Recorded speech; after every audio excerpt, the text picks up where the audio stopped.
Defendant's response to the complaint. In California Superior Court, the defendant has 30 days from the date of service to submit a response with the court in which the allegations in the complaint are contested or denied. If service was completed in a manner other than personal service, the defendant will have an additional 10 days to file a response. The defendant must also file with the court a proof of service accompanying the response indicating that the defendant served a copy of the response on the plaintiff. In federal court, the defendant has only 20 days to file an answer or a motion challenging the complaint under Rule 12 of the Federal Rules of Civil Procedure. In general, the defendant's possible responses includes an answer, a general denial, a demurrer, a motion to transfer for lack of subject matter jurisdiction, motion to transfer for improper venue, or a motion to quash for improper service. Defendant's answer to the complaint. An answer is a written response to the complaint.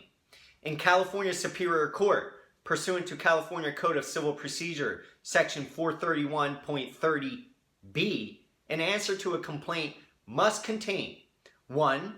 A general or specific denial of the material allegations of the complaint disputed by the defendant, and 2. A statement of any new matter constituting a defense. The answer may also admit the truth of material allegations, thereby establishing them as fact and removing them from being at issue during trial. Causes of action against the plaintiff may not, however, be claimed in the answer. Rather, such relief must be claimed in a cross-complaint. In addition, pursuant to California Code of Civil Procedure, Section 431.30b2, an answer may assert affirmative defenses, which are based on new matters not included in the complaint. If the defendant does not raise a particular defense in the answer, the defendant will be prohibited from using or raising it later in the case. Moreover, the defendant bears the burden of proving the affirmative defense. In federal court, pursuant to Rule 8b of the Federal Rules of Civil Procedure, the defendant is required to admit or deny every statement in the complaint. A general denial is a simple statement denying each and every allegation in the complaint. A specific denial admits those allegations that are true and refutes those challenged as untrue. If the defendant does not have enough information to determine whether the statement is true or false, the defendant must state that he or she does not have enough information to admit or deny that statement. If only part of a statement in the complaint is true, the defendant must admit that part and deny the rest. Generally, under Rule 8b-6, a defendant is considered to have admitted every statement that he or she does not specifically deny, except for the amount of damages. Moreover, pursuant to Rule 8c, the defendant must state all affirmative defenses in the answer, including accord and satisfaction, arbitration and award, assumption of the risk, contributory negligence, duress, estoppel, failure of consideration, fraud, illegality, injury by fellow servant, laches, license, payment, release, res judicata, statute of frauds, statute of limitations, and waiver. An answer is the most common way to respond to a lawsuit. The answer is the defendant's opportunity to admit or deny the specific allegations brought against them in the complaint. Any statements in the complaint that are not denied will be taken as true for the purposes of the case. In the answer, all defenses to the allegations of the complaint must be raised, and all facts essential to supporting a particular defense must be included. Federal Rule 12b motions to dismiss the complaint. A motion is a request to the court to issue an order. In federal court, the defendant may assert the following defenses by motion pursuant to Rule 12b.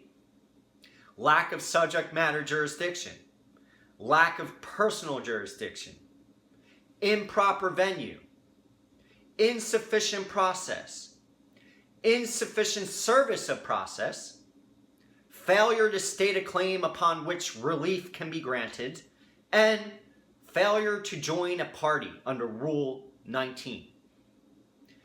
Motion to dismiss for failure to state a claim. A motion to dismiss for failure to state a claim can be asserted at any time before and during trial.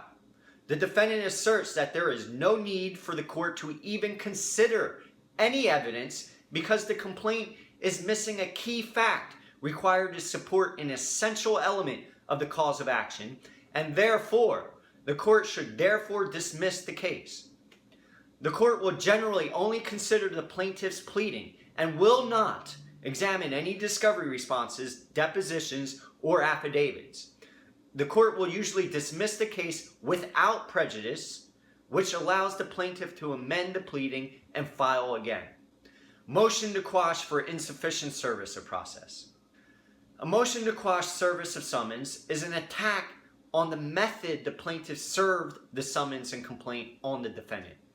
The case will generally not be permanently disposed for improper service if the plaintiff can make a better attempt at serving the defendant. Nonetheless, improper service includes 1. Defect in the method of serving the summons. 2. Defect in the contents of the summons. 3. Failure to name the defendant in the summons. Or 4. Failure to serve the summons at all. California demurrer to the complaint. In California Superior Court, the defendant can assert a demurrer to plaintiff's complaint. Likewise, a plaintiff can assert a demurrer to defendant's answer. A demurrer is an objection asserting legal defects in the pleading, such as a failure to state a claim for which relief can be provided. A hearing on the demurrer will be set by the court and arguments will be heard. A demurrer does not dispute the facts. Rather, the basis for the demurrer is that there is no legal claim even if all the facts are found to be true. A demurrer simply challenges the allegations in the complaint as being legally insufficient. The defendant can object to the entire complaint or to particular parts of the complaint. The common grounds for a demurrer include 1. The complaint fails to state a cause of action. 2. The complaint is uncertain or unclear. 3. Another case is pending between the parties for the same cause of action. Or 4. The plaintiff does not have the legal capacity to sue. If the demurrer is overruled, the defendant must file an answer to the original complaint within 10 days. If the demurrer is sustained with leave to amend the complaint, the plaintiff can correct the defects in the complaint. The amended complaint must be served again on the defendant. If the demurrer is sustained without leave to amend the complaint, the case is considered dismissed. A motion to strike. Like a demurrer, a motion to strike also challenges the complaint for being defective. However, a demurrer challenges the legal sufficiency of the complaint, whereas a motion to strike challenges improper or irrelevant information in the complaint. A motion to strike requests the court to take something out of the complaint because 1. It is not understandable. 2. It is not legal. 3. It repeats itself. Or 4. It does not matter. It's immaterial. Pursuant to California Code of Civil Procedure Section 436, the defendant can request the court to eliminate or strike all or specific parts of the complaint on various grounds, including 1. Material or language is irrelevant or improper. 2. Material language or the entire complaint is not in compliance with laws, rules, or court orders. In limited jurisdiction cases, the defendant may only motion to strike the prayer for relief in the complaint. the part of the complaint where the plaintiff states the amount of money or relief being sought. In addition, a demurrer attacks entire causes of action, whereas a motion to strike can attack portions of a cause of action. If the motion to strike is sustained with leave to amend, the plaintiff can file and serve an amended complaint.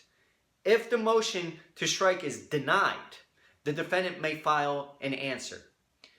An anti-SLAPP motion to strike, a strategic lawsuit against public participation, SLAPP, is a lawsuit in which the alleged injury was the result of petitioning or free speech activities protected by the First Amendment of the United States Constitution and by the California Constitution. The purpose of a SLAPP is to chill free speech or to prevent and punish a petitioner from exercising their legal rights. SLAPPs are commonly pursued under the guise of claims such as libel, slander, defamation, intentional infliction of emotional distress, malicious prosecution, abuse of process, or invasion of privacy. SLAPPs simply lack merit. In response to the SLAPP complaint, the defendant may file an anti-SLAPP motion to strike, which shifts the burden on the plaintiff to demonstrate a prima facie case supported by competent evidence. If the plaintiff fails to do so, the defendant will be awarded its attorney's fees and costs. Cross-complaint. When a defendant files an answer in federal court, a counterclaim can also be filed, which is a complaint against the plaintiff. In California Superior Court, a cross-complaint may be filed asserting a countersuit for damages against the plaintiff. A cross-complaint must arise from the same facts and circumstances as the complaint. The cross-complaint can name additional parties other than the plaintiff, and a copy must be served on the cross-defendants. A cross-complaint can be filed at any time before the trial date is set by the court, as long as the cross-complaint is not against the plaintiff. If the cross-complaint is against the plaintiff, it is considered compulsory and must be asserted at the time of responding to the complaint. Otherwise, a motion for leave to file the cross-complaint must be granted by the court.